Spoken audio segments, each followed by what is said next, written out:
a young woman decides to travel the world after her college graduation. After reaching New Zealand, she goes out with a man she met on Tinder the night before her birthday. When her family stops hearing from her the next day, they start to worry and report her missing.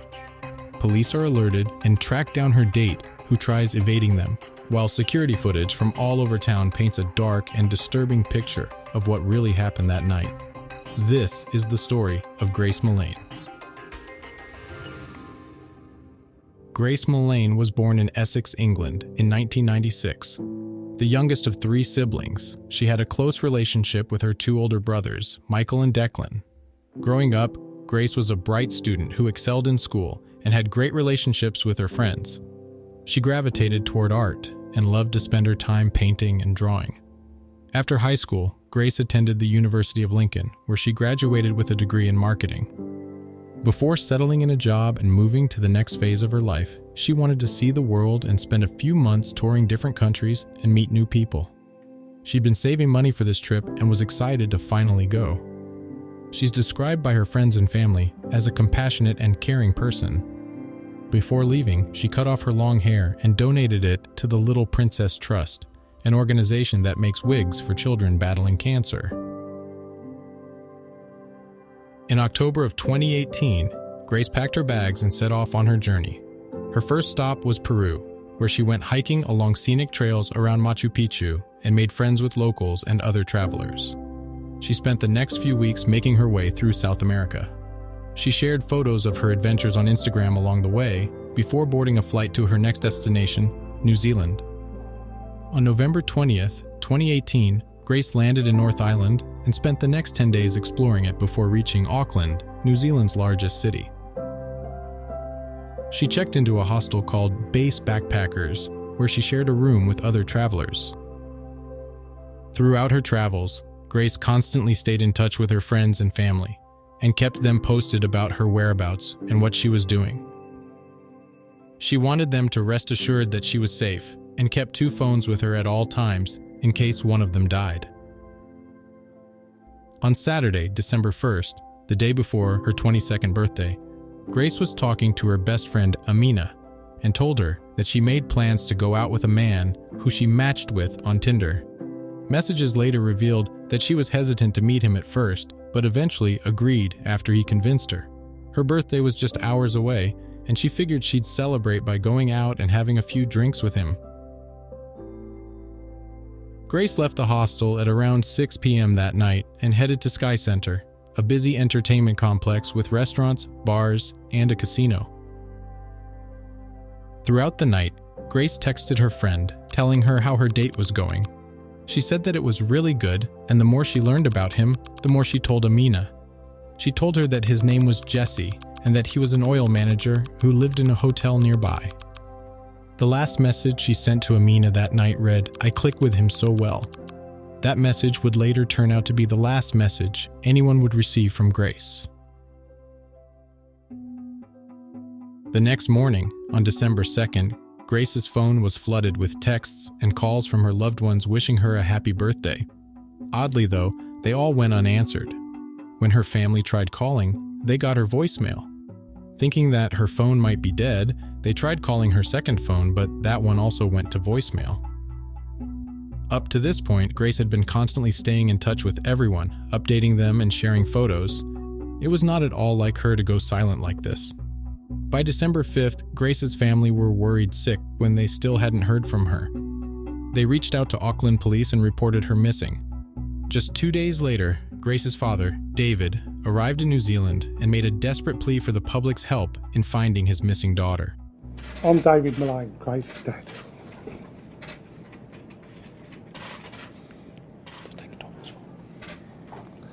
Thank you for coming today. As you know, Grace has been missing for several days. We last had contact with her on Saturday the 1st of December, and as a family we've been extremely concerned for her welfare. Grace is a lovely, outgoing, fun-loving, family-orientated daughter. Grace has never been out of contact for this amount of time. She's usually in daily contact with either her mother, myself, her 2 brothers, members of the family on social media. She arrived here on the 20th of November and has been bombarding us with numerous photographs and messages of her adventures. We are all extremely upset, and it is very difficult at this time to fully describe the range of emotions we are going through. Police started investigating right away. They learned that Grace never returned to the room she was renting and that all of her belongings were still there. They knew that she went out with a man the night she went missing and needed to track him down. A quick look at her Facebook profile showed that Grace had posted a picture just before she went missing and a comment that was left by a man who nobody knew. The comment read, "Beautiful, very radiant." The man who left that comment was 26-year-old Jesse Kempson. Jesse was raised in New Zealand by his grandparents after his parents divorced and his mother left the country. People who knew Jesse described him as a pathological liar. He lied so much that he ruined many relationships he had with people and became estranged from most of his family. He'd lie to people to try and impress them. He'd say that he was an orphan and was related to celebrities, that he worked for the CIA, and that he had cancer. It turned out he wasn't a manager at an oil company. He was a phone salesman, and in fact had just been fired the very same day he met Grace, after he was caught making fake invoices and claiming commission that he didn't really earn. He also told his landlord that he was a senior manager at a supermarket chain, when in reality, he was paying his rent using welfare checks. A closer look at his Facebook revealed another post that he'd recently made. In it, he apologizes to his friends and family for his arrogance and selfishness. Police established that Jesse was the last person to see Grace and bring him in for questioning. Tell us about Grace. So I was talking to Grace on Tinder. Yeah. We'd matched on Friday. I saw that we'd matched the next day on Saturday. Mm-hmm.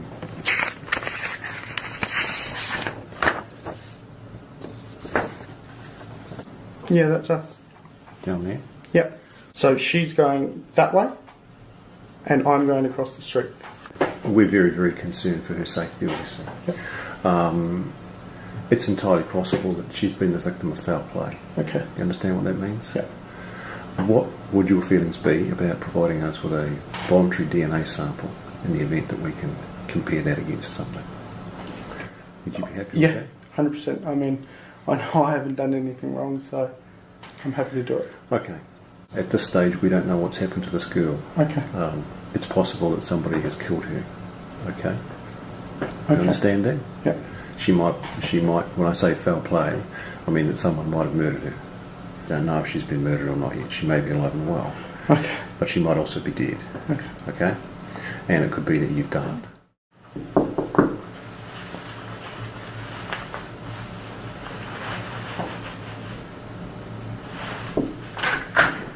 Hey, I just want to ask a question. Am I being arrested for something I didn't do?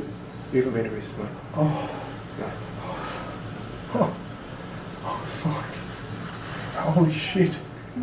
He tells police that he met Grace that night and that the two of them went to a burger bar where they stayed for a while, then parted ways at around 8 p.m. after a hug and a friendly kiss on the cheek.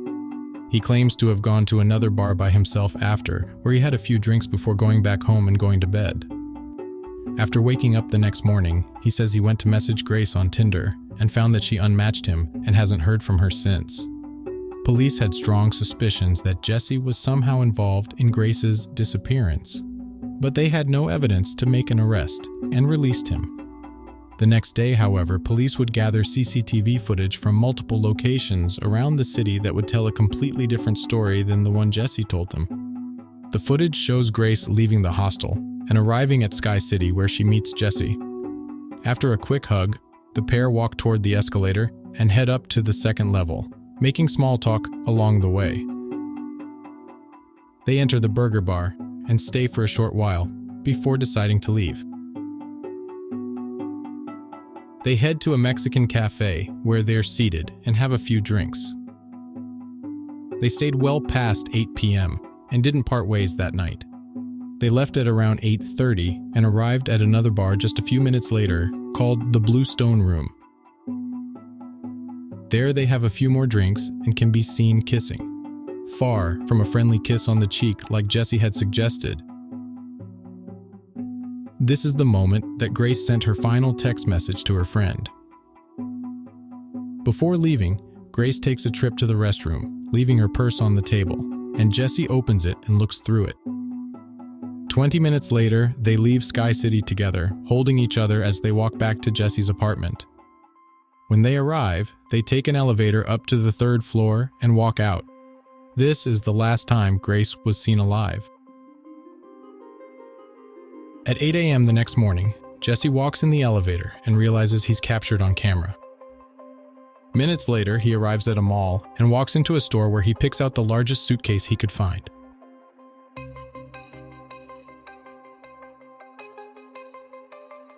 After dropping it off back home, he leaves again and makes his way into a supermarket, where he purchases cleaning products and brings them home. 2 hours later, he leaves his apartment and gets into a taxi that takes him to Apex Car Rental. There, he rents a car and then drives back home. He leaves after a while and makes his way to a bar where he meets another woman he met on Tinder. This woman would later testify that after meeting Jesse, she felt very uneasy and shared details about their conversation. As they sat for drinks, he told her about how police were unable to find dead bodies around the nearby mountains and mentioned that dogs can't smell a corpse if it's buried deeper than 4 feet into the ground. She was so creeped out by him that when they left the bar, she lied to him about where she parked her car to avoid walking with him.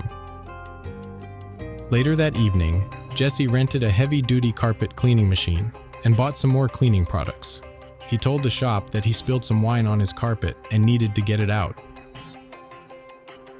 After returning it, he goes back home and can be seen pushing a luggage cart carrying 2 large suitcases. He takes them out of the building, loads them in the back of his rented car, then parks the car in a nearby garage for the night. Just before 7 a.m. the next morning, Jesse pulls up at a hardware store, where he parks his car and walks inside. After walking through the aisles for 2 minutes, he walks up to the register holding a shovel, then pays for it and leaves. 2.5 hours later, he appears back at his apartment where he picks up some clothes and drops them off at a dry cleaner.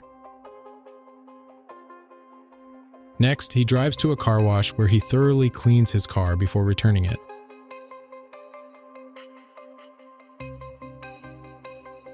On December 5th, Jesse was captured on camera walking through a park near his apartment and dumping something in it, most likely evidence. By the next day, on December 6th, police had already begun investigating Grace's disappearance and found Jesse's home address, where 2 officers went to question him. As they speak to the front desk asking about his whereabouts, Jesse returns home and approaches the lobby when he turns his head and spots them. He quickly stops in his tracks and slowly turns around so as not to arouse suspicion.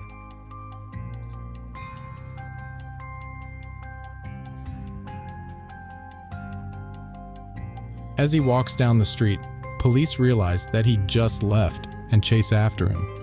They later caught up with him and brought him in for questioning, which brings us back here.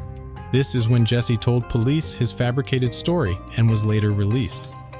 The next day, when police found all of this footage, they knew that he lied and that Grace was most likely dead. That's when they executed a search warrant at his house and found evidence which confirmed their suspicion. They didn't find Grace, but, using luminol, they found large traces of blood all over his carpet and his furniture. Jesse was brought back in for questioning, but this time, he had a different story to share.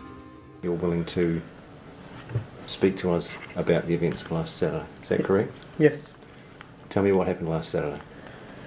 She started talking to me about 50 Shades of Grey.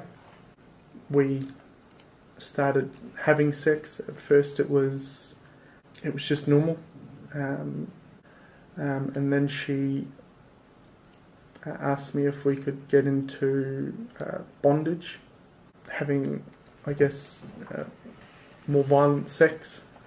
We ended up on the floor, and then she told me to hold her throat. So I went into the shower, and then all I remember is falling asleep in the shower. I need to stop. I need to go. He admits that Grace returned home with him that night and says that they started getting intimate. He claims that Grace told him she was into bondage and asked him to choke her during sex. After they were done, he says that he went to take a shower and fell asleep in the bathroom. When he woke up the next morning, he left the bathroom, and that's when he claims he found Grace lying on the floor dead and disposed of her body in a panic.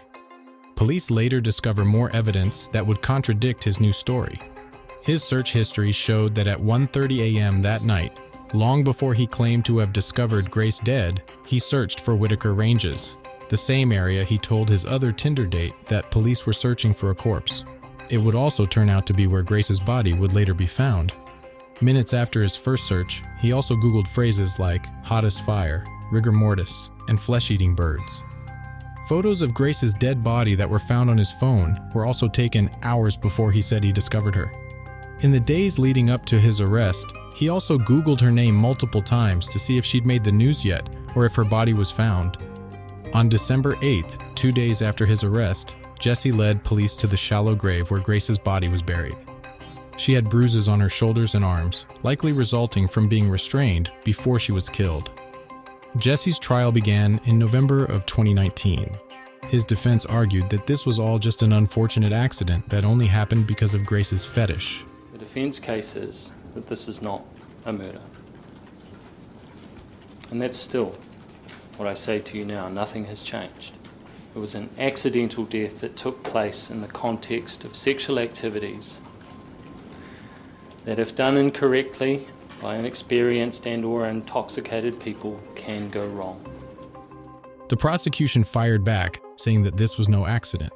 They argued that Jesse was not panicking, but instead was calm and calculated as he spent the next few days covering his tracks and disposing of evidence, all while lying to police and making up stories.